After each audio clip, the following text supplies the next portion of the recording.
Hello students, basic engineering subjectல fundamentals of electrical engineeringல இது வரைக்கும் நம்ம different terms and laws basic laws பத்தி படிச்சிருக்கோம். அந்த சீரீஸ்ல இன்னைக்கு நம்ம பார்க்க போறது செல்லுனா என்ன and பேட்டரினா என்ன அப்படிங்கறத பத்தி படிக்க போறோம். ஃபர்ஸ்ட் செல்லை பத்தி பார்ப்போம். செல் அப்படின்னா என்ன? செல் அப்படிங்கிறது ஒரு கலன் அப்படின்னு சொல்லலாம், மின் கலன் அப்படின்னு சொல்லலாம். அதில் என்னெல்லாம் இருக்கும்? ஒரு 2-3 ஃபார்ம் ஆஃப் கெமிக்கல் சப்ஸ்டன்ஸ் இருக்கும்.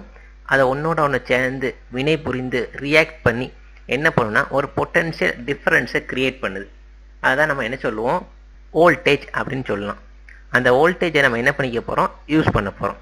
செல் means a container which contain some chemical substance which react with each other and a potential difference is created. அந்த கண்டெய்னரில் நிறைய டைப்ஸ் ஆஃப் கெமிக்கல்ஸ் இருக்குது. அந்த எல்லா கெமிக்கல்ஸும் ஒன்றோடு ஒன்று வினை புரிந்து ஒரு பொட்டென்ஷியல் டிஃப்ரென்ஸ் கிரியேட் பண்ணுது. அந்த பொட்டென்ஷியல் டிஃப்ரென்ஸ் எங்கே இருக்குன்னா 2 பாயிண்ட் மேலே இருக்கும். அதில் ஒரு பாயிண்ட் என்ன சொல்லுவோம்னா ஆனோட் அப்படின்னு சொல்லுவோம், இன்னொரு பாயிண்ட்டை கேத்தோடு அப்படின்னு சொல்லுவோம். நம்ம அந்த ஆனோடுக்கும் கேத்தோடுக்கும் இடையில் மல்டிமீட்டர் வச்சு மெஷர் பண்ணி பார்த்தா அதில் ஒரு வோல்டேஜ் காட்டும். மல்டிமீட்டர் வச்சு மெஷர் பண்ணலாம், இல்லை வோல்ட் மீட்டர் வச்சு மெஷர் பண்ணலாம். இப்போ அந்த ஆனோடுக்கும் கேத்தோடுக்கும் இடையில் நம்ம ஏதாச்சும் ஒரு லோடை கனெக்ட் பண்ணால் அந்த லோடில் கரண்ட் ஃப்ளோ நடக்கும். ஓகேவா? இதை நம்ம என்ன சொல்லுவோம்னா செல் அப்படின்னு சொல்லுவோம். ஸோ செல்னா இப்போ என்னென்னு புரியுதா? இந்த இதில் பாருங்கள், இந்த ஒரு காம்பனண்ட்டாக காட்டியிருக்கோமா? செல் அப்படிங்கிறது வந்து ஒரு கலம். அதில் வந்து நிறைய கெமிக்கல் சப்ஸ்டன்ஸ் இருக்குது. அந்த கெமிக்கல் சப்ஸ்டன்ஸ் என்ன பண்ணுதுன்னா ஒன்றோடு ஒன்று சேர்ந்து வினை புரிஞ்சு ஒரு பொட்டன்ஷியல் டிஃப்ரென்ஸை கிரியேட் பண்ணுது. அந்த பொட்டன்ஷியல் டிஃப்ரென்ஸை எப்படி நம்ம கண்டுபிடிக்கலாம்னா அதில் 2 டெர்மினல் இருக்கும். அந்த செல்லில் ஒரு டெர்மினலில் ஆனோடுன்னு சொல்லுவோம், இன்னொரு டெர்மினலில் கேத்தோடுன்னு சொல்லுவோம். அந்த 2 டெர்மினலுக்கு அக்ராஸாக நம்ம லோடை கனெக்ட் பண்ணால் அதுலேயே கரண்ட் ஃப்ளோ நடக்கும். இல்லை மல்டிமீட்டரையோ இல்லை வோல்ட் மீட்டரோ வச்சு மெஷர் பண்ணி பார்த்தா வோல்டேஜ் காட்டும். இந்த ஆனோடு அப்படின்னு சொன்னோமா, அந்த ஆனோடுக்கு தான் என்ன சொல்லுவோம்னா பாசிட்டிவ் டெர்மினல் அப்படின்னு சொல்லுவோம். கேத்தோடு இன்னொரு டெர்மினல் சொன்னோமா, அதுக்கு இன்னொரு நேம் என்னென்னா நெகட்டிவ் டெர்மினல் அப்படின்னு சொல்லலாம். அந்த ஆனோடுக்கும் கேத்தோடுக்கும் இடையில உள்ள எலக்ட்ரோலைட் அப்படின்னு இருக்கும். அந்த எலக்ட்ரோலைட் அப்படிங்கிறது என்னென்னா டைல்யூட் சல்ஃபியூரிக் ஆசிட் H2SO4 சொல்யூஷனாக என்ன சொல்லுவோம்? எலக்ட்ரோலைட் அப்படின்னு சொல்லுவோம். ஸோ ஆனோடுங்கிறது பாசிட்டிவ் பிளேட்டு. அந்த பாசிட்டிவ் பிளேட்டை எதால் மேட் பண்ணியிருப்பாங்கன்னா காப்பர் மெட்டீரியலால் அந்த பிளேட்டை ரெடி பண்ணியிருப்பாங்க. நெகட்டிவ் பிளேட்டை என்ன சொன்னோம்? கேத்தோடு அப்படின்னு சொன்னோம். அதை எதால் மேட் பண்ணியிருப்பாங்கன்னா சிங்க் மெட்டீரியலால் மேட் பண்ணியிருப்பாங்க. சென்ட்ரலில் இருக்க அந்த எலக்ட்ரோலைட் சொல்யூஷனுங்கிறது டைல்யூட் H2SO4. அது என்ன டைல்யூட்டு? வீரியம் குறைந்த சல்ஃபியூரிக் ஆசிட் அப்படின்னு சொல்லுவோமா. H2SO4 நம்ம டிஸ்டில்டு வாட்டரை ஆட் பண்ணால் டைல்யூட் H2SO4 கிடைக்கும். அதை தான் என்ன பண்ணியிருப்போம்? இந்த செல்லுக்குள்ளே வச்சுருப்போம். ஓகேவா? ஸோ செல்லுனா என்னென்னு புரியுதா? நெக்ஸ்ட் நம்ம பேட்டரிக்கு போகலாமா? ஸோ நெக்ஸ்ட் நம்ம பார்க்க போகிறது பேட்டரி. பேட்டரினா என்ன? அது காம்பினேஷன் ஆஃப் செல்ஸ் தான் என்ன சொல்லுவோம்? பேட்டரி அப்படின்னு சொல்லுவோம். ஒரு சிங்கிள் செல்லை வந்து நம்ம எப்போதுமே பேட்டரின்னு சொல்ல மாட்டோம். ஒரு 2-3 செல்லு சீரீஸாவோ இல்லை பேரலாவோ இல்லை சீரீஸ் பேரலாவோ ஆட் பண்ணால் நமக்கு என்ன கிடைக்கும்? அதை தான் பேட்டரின்னு சொல்ல போகிறோம். ஸோ எல்லா செல்ஸையும் நம்ம சீரீஸாக ஆட் பண்ணால் நமக்கு வோல்டேஜ் அதிகமாக கிடைக்கும். எல்லா செல்ஸையும் பேரலாக ஆட் பண்ணால் கரண்ட் ரேட்டிங் அதிகமாக இருக்கும். ஸோ நம்மளோட தேவையை பொறுத்து வோல்டேஜ் ரேட்டிங் அதிகமாக பண்ணால் செல்ஸ் எல்லாம் சீரீஸாக கனெக்ட் பண்ணி பேட்டரின்னு யூஸ் பண்ணிக்குவோம்.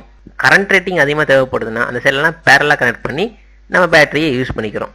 ஸோ அப்போ பேட்டரினா என்ன? நம்பர் ஆஃப் செல்ஸை சீரீஸ் ஆர் பேரலல் கனெக்ஷனில் கனெக்ட் பண்ணி நம்ம தேவை தக்கன யூஸ் பண்ணிக்கிறதா என்ன சொல்லுவோம்? பேட்டரி அப்படின்னு சொல்லுவோம். நம்ம ரெகுலராக எல்லா பக்கம் பேட்டரிங்க வார்த்தையை கேள்விப்பட்டிருப்போம் இல்லையா? வீடுகள் எல்லாம் பக்கம் பேட்டரி யூஸ் பண்ணுவாங்கல்ல. அப்போ அந்த பேட்டரி என்ன பண்ணுது? நிறைய பேர் சொல்லுவாங்க பேட்டரி வந்து எனர்ஜியை ஸ்டோர் பண்ணுது அப்படின்னு சொல்லிட்டு. பேட்டரியான எனர்ஜியை ஸ்டோர் பண்ணி வைக்குது? பேட்டரி எப்போதுமே எனர்ஜியை ஸ்டோர் பண்ணுறது கிடையாது. என்ன பண்ணுது? பேட்டரி ஒன் ஃபார்ம் ஆஃப் எனர்ஜியை இன்னொரு ஃபார்ம் ஆஃப் எனர்ஜியை தான் மாற்றி வைக்குது. இப்போ பேட்டரியில் அப்போ எந்த ஃபார்ம் ஆஃப் எனர்ஜி என்ன ஃபார்ம் ஆஃப் எனர்ஜியை மாற்றுது? பேட்டரியில் 2 ப்ராசஸ் நடக்கு, சார்ஜிங் அண்ட் டிஸ்சார்ஜிங் சொல்லுவோம். அந்த சார்ஜிங் ப்ராசஸில் என்ன நடக்கு, டிஸ்சார்ஜிங் ப்ராசஸில் என்ன நடக்குது அப்படிங்கிற பற்றி நெக்ஸ்ட் நம்ம பார்க்கலாம். ஸோ பேட்டரியில் என்ன இருக்குன்னு பார்த்தோம்னா உள்ள சென்டரில் இருக்குது அதே தான். செல்லு தான் நம்ம பேட்டரின்னு சொல்லிட்டோம். செல்லில் 3 பார்ட் பார்த்தோமா? Anode, cathode, electrolyte. ஆனோடுங்கிறது பாசிட்டிவ் பிளேட்டு, கேத்தோடுங்கிறது நெகட்டிவ் பிளேட்டு, எலக்ட்ரோலைட்டுங்கிறது உள்ளே இருக்க அந்த தண்ணி மாதிரி இருக்கும் இல்லையா, அதான் எலக்ட்ரோலைட் சொல்யூஷன் அப்படின்னு சொல்லியிருக்கோம். ஸோ பேட்டரியில் நடக்க 2 ரியாக்ஷனை பற்றி இப்போ நம்ம பார்க்க போகிறோம். Charging and discharging. சார்ஜிங்னா என்ன? டிஸ்சார்ஜிங் என்ன? ஃபர்ஸ்ட் நம்ம டிஸ்சார்ஜிங்கை பற்றி பார்த்துருவோம். அப்போ உனக்கு சார்ஜிங் அப்படியே ஆப்போசிட்டாக இருக்கும். டிஸ்சார்ஜிங்னா என்ன? உன்னோட வீட்டில் பேட்டரி இருக்குன்னு வச்சுக்க, பவர் சப்ளை கட் ஆகிடுச்சுன்னா என்ன பண்ணுவோம்? பேட்டரியிலேருந்து நம்ம சப்ளை எடுத்து வீட்டில் உள்ள ஃபேனு லைட்டாக எரிஞ்சிட்டு இருக்கோம் இல்லையா? அப்போ அந்த பேட்டரிக்குள்ளே என்ன நடக்கு? என்ன ஃபார்ம் ஆஃப் எனர்ஜி என்ன ஃபார்ம் ஆஃப் எனர்ஜியாக கன்வெர்ட் ஆகுது? டிஸ்சார்ஜ் டைமிங்கில். டிஸ்சார்ஜிங்கில் என்ன ஆகும்? பேட்டரிக்குள்ளே வந்து கெமிக்கல் எனர்ஜி இருக்கும். அந்த கெமிக்கல் எனர்ஜியை எலக்ட்ரிக்கல் எனர்ஜியாக ட்ரான்ஸ்ஃபர் பண்ணி நம்ம யூஸ் பண்ணிகிட்டு இருக்கோம். இதுதான் டிஸ்சார்ஜிங் ப்ராசஸில் நடக்கு. சார்ஜிங் நம்ம என்ன பண்ணுவோம், பேட்டரியை நம்ம பிளக் பாயிண்டோட கனெக்ட் பண்ணுவோம்.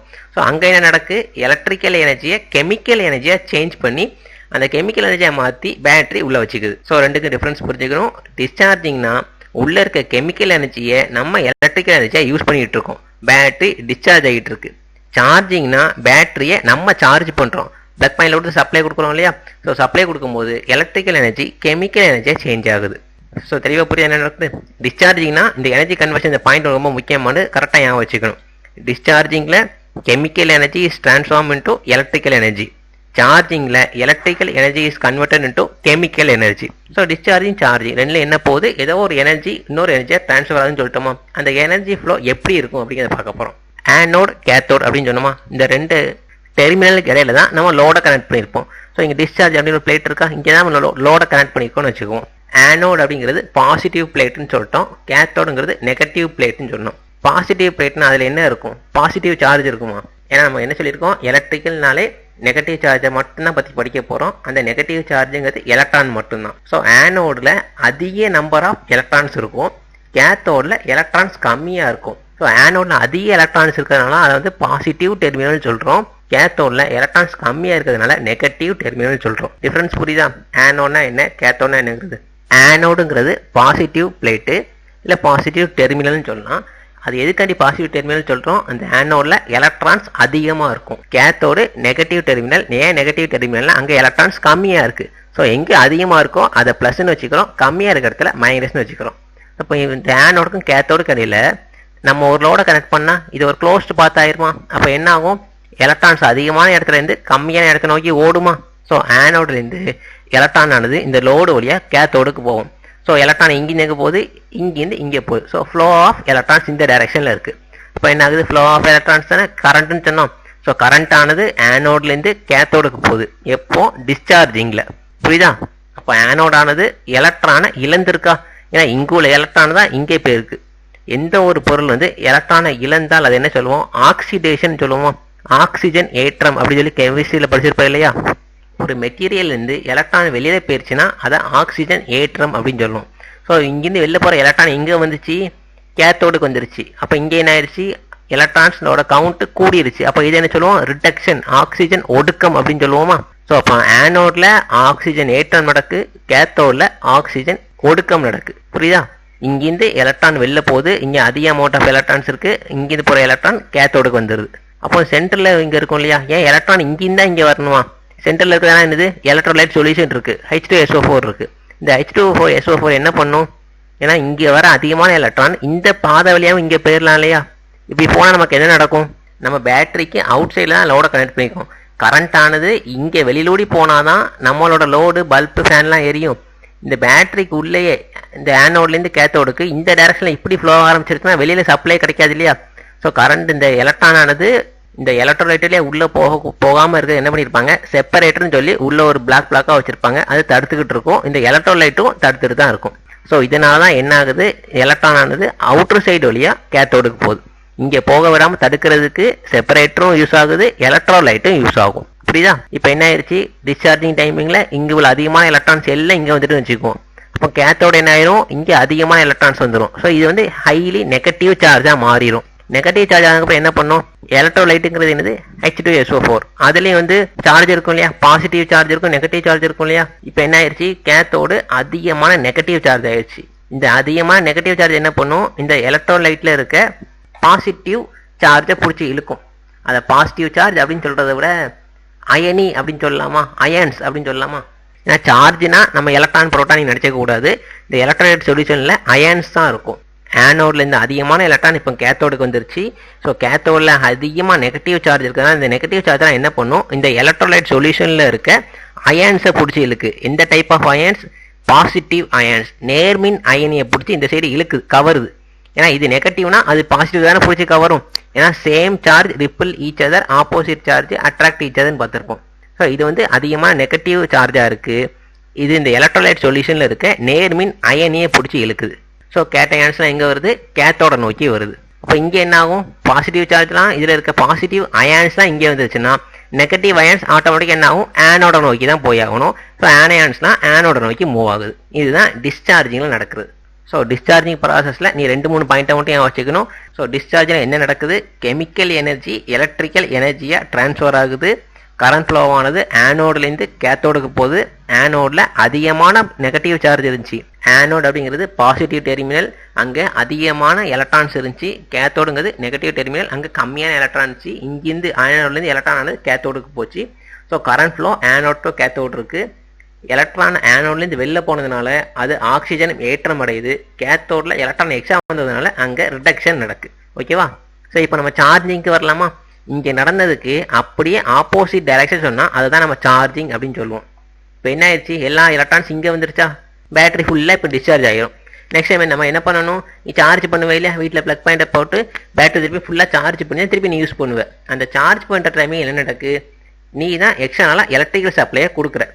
அப்போ சார்ஜ் டைமிங்கில் electrical energy is converted into chemical energy. அந்த எலக்ட்ரிக்கல் எனர்ஜியை கெமிக்கல் எனர்ஜியை மாற்றி நம்ம அகைன் என்ன பண்ண போகிறோம், பேட்டரிக்குள்ளே வைக்க போகிறோம். திருப்பி உனக்கு எப்போ தேவையோ அந்த கெமிக்கல் எனர்ஜியை நீ எலக்ட்ரிக்கல் எனர்ஜியை மாற்றி யூஸ் பண்ணிக்குவேன். ஸோ இப்போ சார்ஜிங்கில் ப்ளக் பாயிண்ட் சொல்லி சார்ஜ் பண்ண போகிறேன். இப்போ இங்கே அதிகமாக எலக்ட்ரான்ஸ் இருந்துச்சா, இந்த எலக்ட்ரான்ஸ் எங்கே வரும், அகைன் திருப்பியும் ஆனோடுக்கு ஓடி வரும். அப்போ கரண்ட் எங்கேருந்து எங்கே வருது, ஃப்ளோ ஆஃப் எலக்ட்ரானுங்கிறது கேத்தோட டு ஆனோட் இருக்குது. ஸோ கரண்டோட டைரக்ஷன் கேத்தோட டு ஆனோட். டிஸ்சார்ஜிங்கில் கரண்ட் ஆனது ஆனோட்லேருந்து கேத்தோடுக்கு ஃப்ளோ ஆகும். சார்ஜிங்கில் கரண்ட் ஆனது கேத்தோட்லேருந்து ஆனோடுக்கு ஃப்ளோ ஆகும். ஸோ இங்கே உள்ள நெகட்டிவ் சார்ஜ்லாம் அதிகமாக இங்கே வந்துருமா, அகைன் ஆனோட் என்ன ஆயிரும், பழையபடி அதிகமான பாசிட்டிவ் சார்ஜ் ஆயிரும். இங்கே எலக்ட்ரான்ஸ் அதிகமாக வந்துருச்சு, இங்கேருந்து எலக்ட்ரான்ஸ் வெளியில் போகுது. ஸோ கேத்தோட என்ன ஆகுது, ஆக்சிஜன் ஏற்றம் அடையுது. ஆனோட என்ன ஆகுது, ரிடக்ஷன் நடக்கு. இங்கிருந்து எலக்ட்ரான், எந்த ஒரு மெட்டீரியல் எலக்ட்ரானை இழக்குதோ அது வந்து ஆக்சிஜன் ஏற்றம் அடைந்த பொருள்னு சொல்லுவோமா. எந்த ஒரு மெட்டீரியல் வந்து எலக்ட்ரான்ஸை பெற்றுக்கொள்கிறதோ அதை வந்து ஆக்சிஜன் ஒடுக்க வினைன்னு பார்த்துருப்பேன். இங்கிருந்து எலக்ட்ரான் வெளில போயிருச்சு, ஸோ ஆக்சிடேஷன். இங்கே வெளில போகிற எலக்ட்ரான் ஆனோடுக்கு வந்துருச்சு, ஸோ இது ரிடக்ஷன் நடக்குது. இங்கே என்ன ஆயிடுச்சு, இப்போ அதிகமான நெகட்டிவ் சார்ஜ் ஆயிடுச்சா, இது என்ன பண்ணும், எலக்ட்ரோலைட் சொல்யூஷனில் இருக்க நேர்மின் அயனியை பிடிச்சி இழுக்குமா. ஸோ கேட்டயான்ஸ் எங்கே வருது, ஆனோட நோக்கி வருது. ஸோ நேர்மின் அயனிலாம் ஆனோட நோக்கி வந்தால் எதிர்மின் அயனி ஆட்டோமேட்டிக்காக எங்கே போகும், கேத்தோட நோக்கி தான் போகும். ஸோ ஆனயான்ஸ்லாம் கேத்தோட நோக்கி போகுது. ஓகேவா? இப்போ சார்ஜிங் டிஸ்சார்ஜிங் என்ன நடக்குன்னு புரியுதா? சார்ஜிங்கில் என்ன நடக்கு, எலக்ட்ரிக்கல் எனர்ஜி கெமிக்கல் எனர்ஜியாக சேஞ்ச் ஆகுது. கரண்ட் ஃப்ளோ வந்து கேத்தோடு டு ஆனோடுக்கு போகுது. இங்கே கேத்தோடில் ஆக்சிஜன் ஏற்றம் நடக்கு, ஆனோடில் ரிடக்ஷன் நடக்கு. ஓகேவா? நெக்ஸ்ட் நம்ம போகலாமா? நெக்ஸ்ட் நம்ம பார்க்க போகிறது இப்போ சொன்னதே அப்படியே ஒரு வேர்டிங்ஸில் கொடுத்துக்கோம். டியூரிங் டிஸ்சார்ஜிங், டிஸ்சார்ஜ் என்ன நடக்கு, ions with positive electric charge from the electrolyte moves towards the cathode. இங்கே பார்த்தோம் இல்லையா, நேர்மின் அயனியானது கேத்தோட நோக்கி போகும் டிஸ்சார்ஜில். ஏன்னா என்னாக்கும், கேத்தோடலாம் அதிகமாக எலக்ட்ரான்ஸ் இருக்கும். அந்த எலக்ட்ரான்ஸ் என்ன பண்ணும், எலக்ட்ரோலைட் சொல்யூஷனில் இருக்க நேர்மின் அயனியை பிடிச்சி இழுக்கும். And ions with negative charge moves towards the anode. அந்த எலக்ட்ரோலைட் சொல்யூஷனில் இருக்க நெகட்டிவ் சார்ஜ்லாம் ஆனோட நோக்கி மூவ் ஆகும். டியூரிங் சார்ஜிங், சார்ஜிங்கில் இதுக்கு அப்படி ஆப்போசிட் டைரக்ஷனில் reverse reaction of discharging process takes place. இங்கே என்ன நடந்துச்சோ அதுக்கு அப்படியே ஆப்போசிட் டைரக்ஷன் இருக்கும். The flow of ions also reversed. இந்த நேர்மின் அயனி எதிர்மின் அயனியும் ஃப்ளோ ஆகிறது டிஸ்சார்ஜிங்க்கு ஆப்போசிட் டைரக்ஷன் இருக்கும். கரண்ட் ஃப்ளோவும் ஆப்போசிட் டைரக்ஷனில் இருக்கும். ஓகேவா? இந்த ரெண்டு ப்ராசஸ் தான் சார்ஜிங் அண்ட் டிஸ்சார்ஜிங் நடக்குது. ஸோ நெக்ஸ்ட் நம்ம பார்க்க போகிறது டைப்ஸ் ஆஃப் பேட்டரியில். 2 டைப் ஆஃப் பேட்டரி இருக்குது, primary cell or secondary cell அப்படி சொல்லலாம். டைப்ஸ் ஆஃப் செல்னு சொல்லலாம், இல்லை டைப்ஸ் ஆஃப் பேட்டரின்னு சொல்லலாம். பிரைமரி செல்னா என்ன, பிரைமரி செல்னா ஒரே ஒரு டைம் மட்டும் தான் யூஸ் பண்ண முடியும். யூஸ் பண்ணிட்டு அப்படி நம்ம தூர போட்டோம். யூஸ் அண்ட் த்ரோ பேட்டரி நம்ம என்ன சொல்லுவோம், பிரைமரி செல் அப்படி சொல்லுவோம். அகைன் என்ன பண்ண முடியாது, ரீசார்ஜ் பண்ணி நீ யூஸ் பண்ண முடியாது. ஸோ எந்த விதம் ஒரு செல்லையோ இல்லை ஒரு பேட்டரியோ நீ யூஸ் பண்ணிட்டு தூர போடுறையோ அதெல்லாம் என்ன சொல்லுவோம், பிரைமரி செல் அப்படின்னு சொல்லுவோம். இந்த பிரைமரி செல்லுக்கு பெஸ்ட் எக்ஸாம்பிள் பார்த்தா நீ என்ன பண்ணலாம், உங்களோட ரிமோட்லலாம் இருக்கும் பார்த்தியா, ரிமோட்டில் கிளாக்லலாம் மட்டும் இல்லை சின்ன செல், அதெல்லாம் என்ன சொல்லுவோம், பிரைமரி செல் அப்படின்னு சொல்லுவோம். Use and throw sell, use பண்ணிட்டு அப்படி தூர போடுறது. ஸோ அந்த மாதிரி செல்லாம் என்ன பண்ண முடியாது, உள்ள எலக்ட்ரானிக் சொல்யூஷன்லாம் இருக்காது. ஒன்லி என்ன இருக்கும், ஒரு ட்ரையாக மட்டும் தான் இருக்கும். ஸோ என்ன சொல்லலாம், பெஸ்ட் எக்ஸாம்பிள் இதை வந்து என்ன சொல்லலாம், ட்ரை செல் அப்படின்னு சொல்லலாம். எதெல்லாம் ட்ரை செல்லோ அதெல்லாம் என்ன சொல்லுவோம், பிரைமரி செல்னு சொல்லலாம். So primary cell or battery என்ன சொல்லலாம், cannot easily recharge after 1 use. ஒரு தடவை யூஸ் பண்ணி திருப்பி என்ன பண்ண முடியாது, ரீசார்ஜ் பண்ண முடியாது. இந்த பிரைமரி செல் என்ன இருக்காது, எலக்ட்ரோலைட் சொல்யூஷன் இருக்காது, செப்பரேட்டர் மட்டும்தான் இருக்கும். அந்த செப்பரேட்டர் என்னவா ஆக்ட் ஆகிட்டு இருக்கும், எலக்ட்ரோலைட் சொல்யூஷன் அது பண்ணுற வேலையும் சேர்த்து அந்த செப்பரேட்டரே பண்ணிட்டு இருக்கும். ஸோ சொல்யூஷனே இல்லாதனால இது என்ன சொல்கிறான், பிரைமரி செல்ல ட்ரை செல் அப்படின்னு சொல்லலாம். Time cell example of primary செல்னு பார்த்தா வோல்டாயிக் செல் அப்படின்னு சொல்லுவோம். செகண்டரி செல்னா அப்போ என்ன, நீ ரீசார்ஜ் பண்ணி எத்தனை தடவை யூஸ் பண்ணிக்கிற செல்லாம் என்ன சொல்லுவோம், செகண்டரி செல் அப்படின்னு சொல்லுவோம். உன்னோட வீட்டில் இருக்க பேட்டரிலாம் இருக்கும் பார்த்தியா, லார்ஜ் சைஸ் பேட்டரி, முன்னாடி பார்த்ததுல சார்ஜிங் டிஸ்சார்ஜிங் சொல்லிட்டு அதெல்லாம் என்னது நமக்கு secondary cell. Lead acid battery இதெல்லாம் நம்ம என்ன சொல்லுவோம், எக்ஸாம்பிள் ஆஃப் செகண்டரி செல்னு சொல்லலாம். ஸோ அப்போ பிரைமரி செல் செகண்டரி செல் என்னன்னு புரியுதா? பிரைமரி செல்னா ரீசார்ஜ் பண்ணி யூஸ் பண்ண முடியாது, செகண்டரி செல்னா நீ ரீசார்ஜ் பண்ணி யூஸ் பண்ணிக்கலாம். ஸோ நெக்ஸ்ட் என்ன பார்க்க போகிறோம், இந்த பிரைமரி செல்லுக்கும் செகண்டரி செல்லுக்கும் உங்களோட கம்பேரிசனை பற்றி பார்க்க போகிறோம். First primary cell, next secondary cell. Primary cell என்ன சொன்னோம், cannot be recharged again after getting discharged. ஒரு தடவை டிஸ்சார்ஜ் ஆச்சுன்னா அகைன் என்ன பண்ண முடியாது, ரீசார்ஜ் பண்ண முடியாது. பட் செகண்டரி செல் என்ன பண்ணிக்கலாம், கேன் பி ரீசார்ஜ், ரீசார்ஜ் பண்ணி அகைன் என்ன பண்ணிக்கலாம், யூஸ் பண்ணிக்கலாம். பிரைமரி செல் வந்து லோ காஸ்ட்டாக இருக்குது, செகண்டரி செல் ஹை காஸ்ட்டாக இருக்குது. ஏன் ஹை காஸ்ட்டு, திருப்பி என்ன பண்ண முடியும், நம்மளால் அகைன் யூஸ் பண்ணிக்க முடியறதுனால இதோட காஸ்ட்டு அதிகமாக இருக்குது. இதை நம்ம சிங்கிள் யூஸ் பண்ணுறதுனால பிரைமரி செல்லோட காஸ்ட்டு கம்மியாக இருக்குது. ஸோ பிரைமரி செல் வந்து ஈஸி டு யூஸ், ஏன்னா ஒரு தடவை யூஸ் பண்ணுறதுனால டக்குன்னு ஈஸியாக இருக்குது. இது வந்து கொஞ்சம் காம்ப்ளிகேட்டடாக யூஸ் ஆகும். This can be used only once. Primary செல்லில் ஒரு தனியாக யூஸ் பண்ண முடியும், செகண்டரி செல்லில் மோர் தென் ஒன் டைம்ஸ் எத்தனாலும் நம்ம என்ன பண்ணிக்கலாம், ரீசார்ஜ் பண்ணி யூஸ் பண்ணிக்கலாம். This have a lower self discharge rate. Secondary cell என்ன சொல்லுவோம், ஹையர் செல்ஃப் டிஸ்சார்ஜ் ரேட். அது என்ன செல்ஃப் டிஸ்சார்ஜ் ரேட்டு, நம்ம யூஸ் பண்ணாமலே வச்சிருந்தாலும் என்ன ஆகும், ஆட்டோமேட்டிக்காக அது டிஸ்சார்ஜ் ஆகிட்டு இருக்கும் செகண்டரி செல். பட் என்ன ஆகுது, பிரைமரி செல்லு டிஸ்சார்ஜ் ஆகாது, நம்ம யூஸ் பண்ணாமல் வச்சிருந்தா அப்படியே தான் இருக்கும். இப்போ என்ன பண்ணி, ஒரு பேட்டரியை வாங்கி நீ ஒரு 2 வோல்ட் பேட்டரியை ஃபஸ்ட்டு வாங்கி வச்சு ரொம்ப நாள் யூஸ் பண்ணவே இல்லை, 1 இயர் 2 இயருக்கு அப்படியே வச்சிருந்தோம்னா பிரைமரி செல் ஆனது திருப்பி நம்ம எப்போ செக் பண்ணி பார்த்தாலும் அதே 2 வோல்ட் தான் இருக்கும். ஆட்டோமேட்டிக்காக என்ன ஆகுது, செல்ஃப் டிஸ்சார்ஜ் அதில் இருக்காது. பட் அதே இது நம்ம செகண்டரி செல்னு பார்த்தா செல்ஃப் டிஸ்சார்ஜ், ஒரு விதமான சார்ஜ் பண்ணிட்டு நீ யூஸ் பண்ணாமலே வச்சு திருப்பி செக் பண்ணி பாரு, அதில் சார்ஜ் குறைஞ்சிருக்கும். ஸோ செல்ஃப் டிஸ்சார்ஜ் ரேட் ஆனது செகண்டரி செல்லில் அதிகமாக இருக்குது. பிரைமரி செல்லோட லைஃப் வந்து ஸ்மால், என்ன பண்ணுறது, ஒரு தடவை யூஸ் பண்ண முடியும். ஸோ லைஃப் டைமும் கம்மியாக இருக்குது. செகண்டரி செல்லுக்கு long life time. To not require regular maintenance, secondary sell require regular maintenance. ஏன்னா திருப்பி நம்ம ரீசார்ஜ் பண்ணி யூஸ் பண்ணிகிட்டே இருக்கிறதுனால ரெகுலராக மெயின்டைன்ஸ் பண்ணிகிட்டே இருக்கணும். இப்போ நம்ம மெயின்டெனன்ஸ் பண்ண மட்டும் என்ன ஆகும், இந்த செல்ஃப் டிஸ்சார்ஜ் ரேட்டுங்கிறது இன்னும் அதிகமாகும். ஸோ நமக்கு எஃபிஷியன்சி அது வந்து அதிகமாக கிடைக்காது. பிரைமரி செல் வந்து லைட் இன் வெயிட்டு, செகண்டரி செல் ஹெவி இன் வெயிட்டு. ஸோ சிங்கிள் டைம் தான் யூஸ் பண்ண போகிறோம். எல்லாம் சின்ன சின்ன பேட்டரியெலாம் பார்த்துருப்போம் இல்லையா, கிளாக்கில் போடுறது, ரிமோட்டில் போடுறதுலாம். ஸோ லைட் இன் வெயிட்டாக தான் இருக்க போகுது. செகண்டரி செல்னு பார்த்தா heavy battery, so heavy in weight. These are used in torch, other portable devices. கிளாக்கில் யூஸ் பண்ணிக்கலாம், ரிமோட்டில் யூஸ் பண்ணுவோம். எங்கெல்லாம் வந்து எலக்ட்ரிக் கரண்ட்டை இமீடியட்டாக ப்ரொடியூஸ் பண்ணுவோம், அங்கெல்லாம் நம்ம என்ன பண்ணிக்கலாம், பிரைமரி செல்லை யூஸ் பண்ணுவோம். These are used in inverter and automobile. வீடுகளில் யூஸ் பண்ணுற லார்ஜ் சைஸ் பேட்டரி இருக்கு இல்லையா, அங்கே இன்வெர்டரில் யூஸ் பண்ணுறது, ஆட்டோமொபைல் காரில் யூஸ் பண்ணுறது, இதெல்லாம் என்னது செகண்டரி செல்னு சொல்லலாம். எக்ஸாம்பிள்னு பார்த்தா ட்ரை செல்லு, டேனியல் செல்லாம் பிரைமரி செல்லோட எக்ஸாம்பிள். செகண்டரி செல்லுக்கு lead acid cell, nickel iron cell, இதெல்லாம் என்ன சொல்லுவோம், செகண்டரி செல்லுன்னு சொல்லுவோம். உன்னோட இதில் இருக்கு இல்லையா, ஃபோனில் மொபைல் ஃபோனில் இருக்கிறதா என்ன சொல்லுவோம், பிரைமரி செல்லா செகண்டரி செல்லா. நீ என்ன பண்ணிட்டு அகைன் சார்ஜ் பண்ணி யூஸ் பண்ணிட்டு இருக்க. ஸோ அப்போ என்னது செகண்டரி செல். ஓகேவா, ரெண்டுக்குள்ள கம்பேரிசன் பார்த்துட்டோமா. ஸோ இன்னைக்கு நம்ம என்ன பற்றி டிஸ்கஸ் பண்ணியிருக்கோம், செல்லுனா என்ன, பேட்டரினா என்னங்கிறத பற்றி பார்த்துருக்கோம். அண்ட் பேட்டரியில் 2 டைம்ஸ் சார்ஜிங்கில் என்ன நடக்கு, டிஸ்சார்ஜிங்கில் என்ன நடக்குன்னு பார்த்தோம். நெக்ஸ்ட் பிரைமரி செல், செகண்டரி செல், அதுக்குள்ள கம்பேரிசனை பற்றி படிச்சிருக்கோம். Okay, thank you.